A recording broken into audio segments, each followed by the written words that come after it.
I look at life like this. When you're living through life, right, I believe everybody gets their moment to shine. It's somewhere in your life you're going to shine. Some people going to shine at the beginning. Some people may shine at the middle. Some people might shine in the middle age. But everybody get their moment. Some people able to get a moment, and based off of what they went through prior to that moment, they know how to maintain that moment.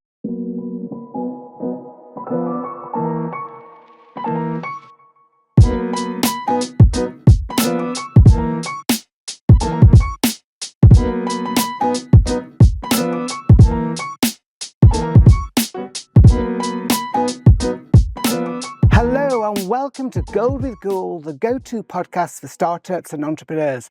I am your host, Larry J. Gould, and today I'm joined by entrepreneur, motivational speaker, and the host of the $1 Million Worth of Game podcast, Wallo267. Wallo, thank you very much for joining us today. Our focus today will focus on taking responsibility and how being accountable for your own actions will lead you on the right path. Before we get into our main subject, Wallo, you've got an amazing story. Let's hear it.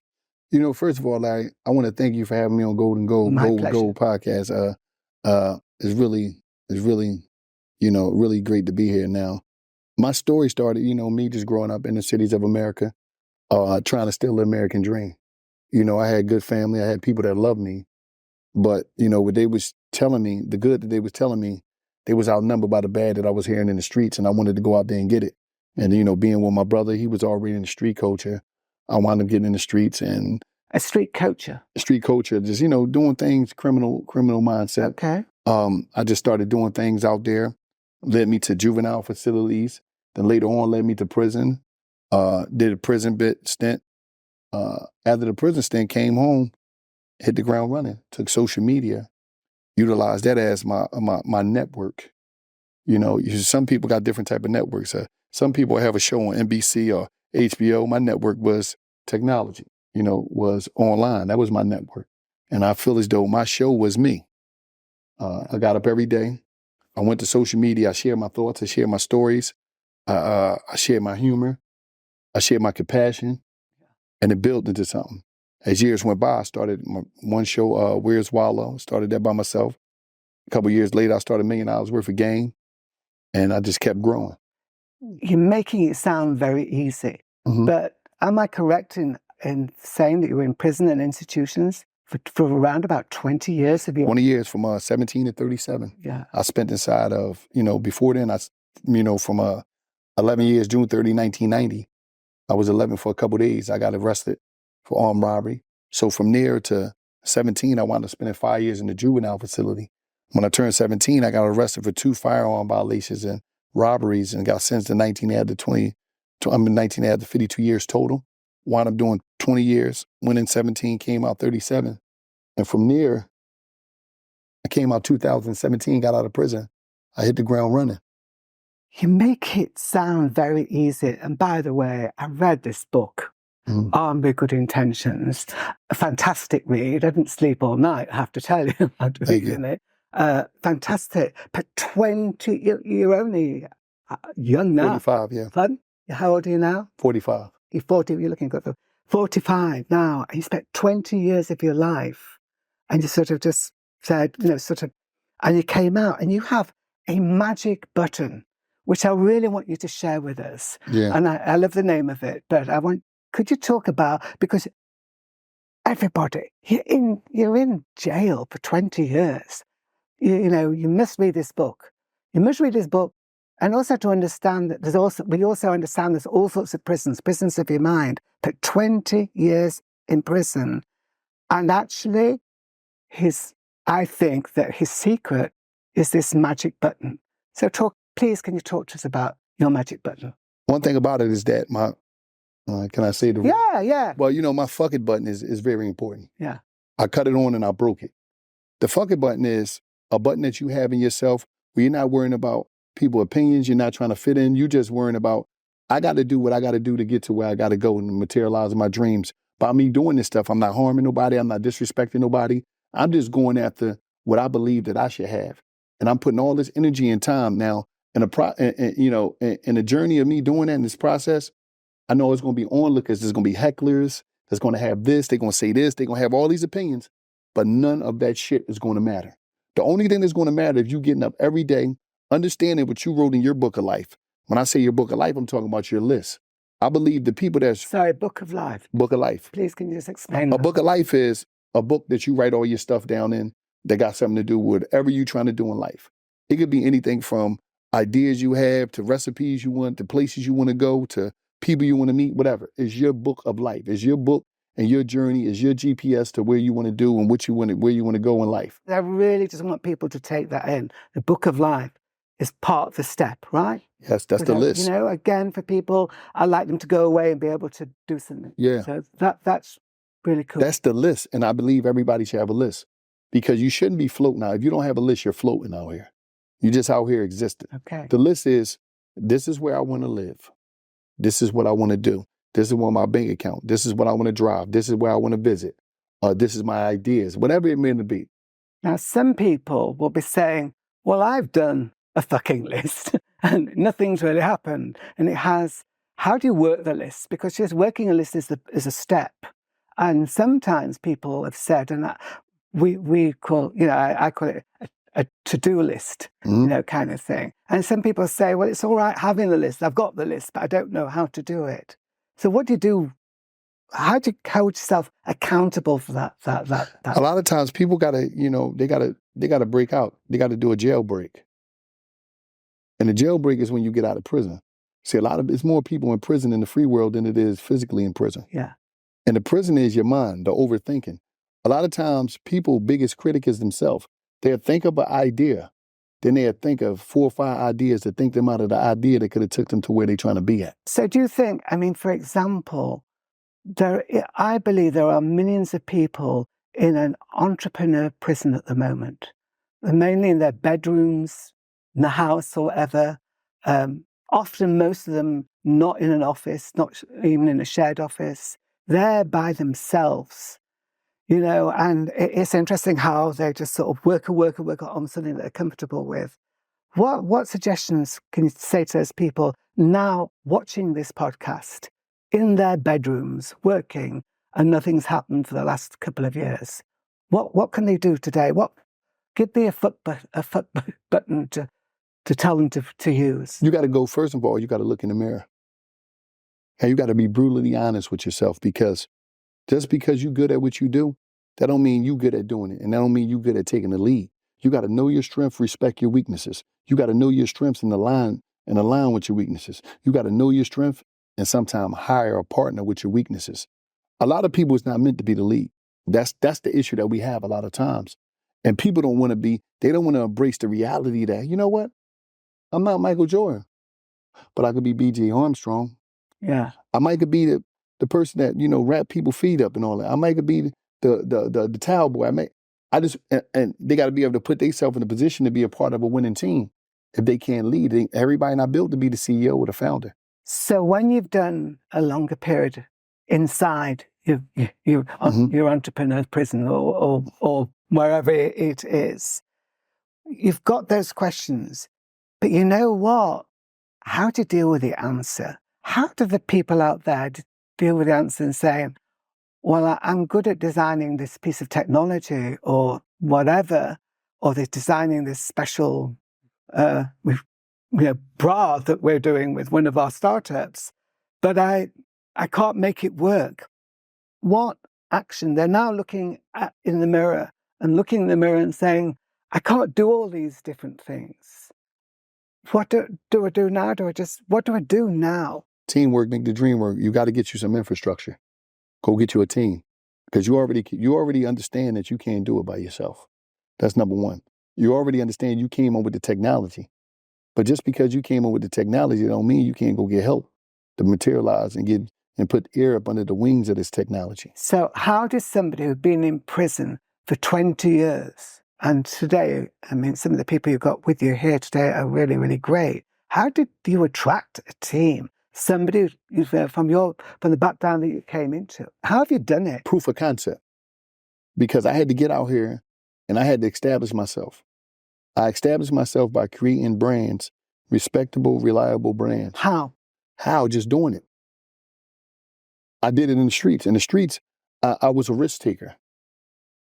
I put my life on the line, and I took risks in order to, I took these risks in order to further myself financially or whatever it was. But the risk that I was taking wasn't worth the reward, or wasn't worth, what came with it on the other side when things don't go my way. So I said, okay, all this ingenuity that I have in the street coach, I'm going to take that and take it to corporate America, or take it to living life the right way. Right. And I'm going to be a risk taker over there. Whereas though, all I got to do is respect Uncle Sam. Right. So it was like, the way I look at it, I'm looking at it like, all right, now that I'm going to take this risk, I'm going to go and do my thing. I can't get a team until I'm worthy of a team. You're only worthy of a team when you put the work in and you get the proof of concept of whatever you're trying to do. Right. So once I got proof that I could, control attention, that I could generate traffic, and that I, was a realistic brand, then I could get the team people. Then I could get the team players, the people to run this. Because one thing about this, any person that got a great company got a great CEO. Yeah.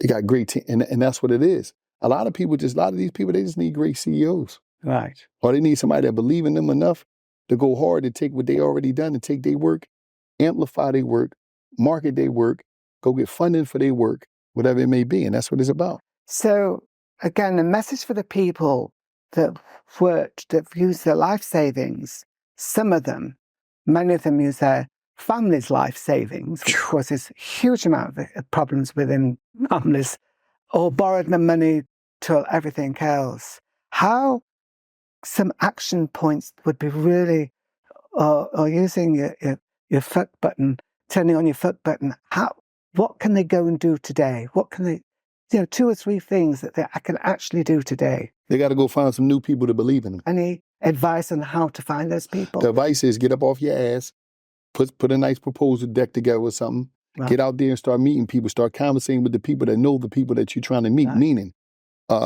you got to get out there and network. Yeah. Like, because at the end of the day, ain't nobody coming to save you, and ain't nobody babysitting no adult. Right. So what you got to do is you got to get up, number one, you got to put that proposal deck together of all the resources you need, and you got to find the people that do that. Right. Okay, so it's team, and team. Everything is team. And team on that side. And if you think somebody coming to save you, you're done. Yeah, right. Okay, that is fantastic. Except I think that sometimes it's about pride, isn't it? I become top of my class. I'm really brilliant at this. And I've got to go out and sort of, and one person said to me, I've got to sort of like bow down to these people who, I don't really know. How did how can I do that? What can I do? What, give me some magic button to press that says, Larry, you're going to go out of this door today and turn left, and you're going to do left, right. And, I want to sort of give me some idea of what I should do next. I ain't going to tell you that, because if I told you, I'd be bullshitting. The people that got the pride, where the pride supersede everything, it's not meant for them to be winners. Right. Okay. So you got to take the L. So you can be a winner without being a winner. Yeah. You got to, all that pride shit, that don't got nothing to do with winning. Right. Nothing should supersede you executing to get to the next level. If you're worrying about that you're ahead of your class, well, go over there in that corner and keep being ahead of your class and keep taking that big L and keep losing. But what you need to be worrying about is putting that shit to the side and step out here and do what you need to do in order to materialize the stuff that you said you want to materialize. Or sit on the side and lose. Okay. So that it's knowing when to stop and change and pivot. That's it. On that side. At the end of the day this is what I'm saying. If your pride is bigger than your dreams, this game ain't for you. Yeah. Winning ain't for you. Yeah. And ain't nobody going to keep begging somebody that had millions of dollars run through their hands, bunch of resources run through their hands, fucked it up. And then now somebody supposed to beg you to get up and go do what you got to do to get back on track? Oh, no, that ain't how life works. Could you take us back to coming out? I mean, you were in prison for 20 years. You were out a couple of times. It sounds like you have a very loving family as well. So it's not like you had a terrible family. It sounds that they were supportive of you, which I think is really, really good. You come out. So these people are now sitting wherever they're working at the moment. And frankly, it's not actually happened. So what you're saying, or what I'm trying to get out, is knowing when to pivot to give everybody wants to, well, not everybody, but a lot of people want to be the big boss, want to be the star like you, Wallo. They want to be that. And then there's a day when perhaps at this moment's not the time or never will be the time. So what you're saying is, you lot out there, go and do something different. Start again. Am I right, or am I giving wrong information? No, you're right. You got to start over. You got to have a mean pivot game, right? Because if you don't, you're in trouble. But you also got to understand this. A lot of times, it's not always the top person that's making all the moves. The top person, that might be a front person. Right. Sometimes you got to know how to find your position. In this world and starting businesses and doing your thing, you got to find your position and your place. Because what is the real agenda? Like, what is the bottom line? Is the bottom line to win? Or is the bottom line to be ego-based and just be in charge of people? That's the real conversation you got to have also. Do you just want to be in charge of people? Do you just want to say you're the CEO to say you're a CEO? Or do you want to win? No. Or you want to be the founder on the side, just quiet and just winning? I think a bit like you is that I needed to win because I needed the money and I needed the success. Yeah, you want to win. Yeah. But do you care too much to where it's like, I got to be the big boss. I got to be the man. You got to me. See, if you're a me machine, you're in trouble. That me machine, yeah, you're done. Yeah, but you and I have not spent, years being the stars of childhood and teenagerhood. We've not been those stars. I say I was a 15-year-old school dropout, and Yeah, but the thing is this. Them people that were stars of teenage years, they was this, they was that, they was this, they was that. That probably was their time, and now they ain't. Right. You know how some people, I look at life like this. When you living through life, right, I believe everybody gets their moment to shine. Wow. It's somewhere in your life you're going to shine. Some people going to shine at the beginning. Some people might shine at the middle. Some people might shine in the middle age. Some people might shine at the... But everybody get their moment. Some people able to get a moment, and based off of what they went through prior to that moment, they know how to maintain that moment. So, what you're saying, I've got to accept being mediocre, the very fact that I was brilliant at school, or as a school swimming captain. Or you ain't got to accept nothing. You ain't got to accept nothing because you is. Because you probably was that based off of who you was related to, not because that's who you was and you didn't earn that shit. So it's a big difference. See, when you earn it, it's different. Yeah. But when you born into, see, some people was born in and some people were sworn in. Right. It's a big difference. When you're born into a certain lifestyle, all right, cool. But did you earn that shit? See, when you earn it, you hold on to it differently. That's just like, you're going to respect money that you make more than money that somebody else money. Yeah. You're going to value money that if you got to get up every day and go work in that building, you're going to say to yourself, oh man, I got to be mindful. Because you're thinking about all them hours you put in working in that building. Yeah. It's different when you ain't do that. So I think a message to our startups is that sometimes you've got to be, I think, mindful of the people who are actually financing you. And one of the things that we want to achieve from our podcasts is to actually help people think about their supporters. Those supporters are often families. And often families have been supporting for a long time. So you need to think, I think, this is what you're saying about your responsibility of where you are. And if you've never had to make money yourself, it's really hard. Actually, it's really hard if you've been given money. If you've been living in how do we treat our children? So the people that we're dealing with and we're talking to are often family members, parents of fans of those people. What should they ask? Sounds as a report kind of thing. I support you. You're great. I've known you for a long time. You're clever. You're hardworking. I'm going to give you some money, some stuff. But the problem is, unlike the commercial world of a professional company, reporting. You've got no reporting. Where I was brought up, if I didn't sell, I was fired, and I had to send a report. And, I had to send my expenses in. And if my expenses was overclaiming, I could get fired or whatever. Yeah. How do you do that in this environment of millions of people sitting in their bedrooms and they're not giving any reports? they're not giving them. And when you give a report, you've written a report, so you get the report yourself. And that helps you actually come to a decision. How do we do that? How do we can tell them to do that? What can we say? See, what they got to do is stop playing games with them. And a lot of times, they giving them this. They're not even, like, a lot of times the money that they get, they're not giving it to them based off looking for something in return a lot of times. They're giving it to them based off love. Yeah. Based off, oh, damn, you got an idea here, take this. And they're not giving them something that's going to cripple them. Most of the time, they're giving them something that they could throw away. Like, here, man, take this $200,000, man, go ahead, figure it out. So a lot of times, they're not looking for it. They're not looking to have the supervision over them about that money, because that's not no real money to them. Yeah. So they probably like, go. Now, if you somebody that's really, a VC or something, and venture capital, that's different. See, they on top of this stuff. Yeah. A lot of times, the people you talk about, they don't go to VCs. They go to other people that's not looking from that mindset. But if you really want to tighten somebody up, you hold them to that standard. Okay. Can I take you back into prison, Yes. metaphorically? You're in prison, and there's a story in the book about you've been in the library, Mm-hmm. and you've been there. Your prison sentence was, what was it, from up to 20 to something? 13 and a half to 57.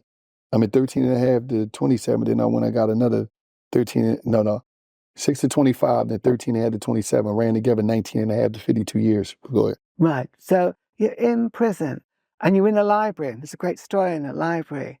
And you've been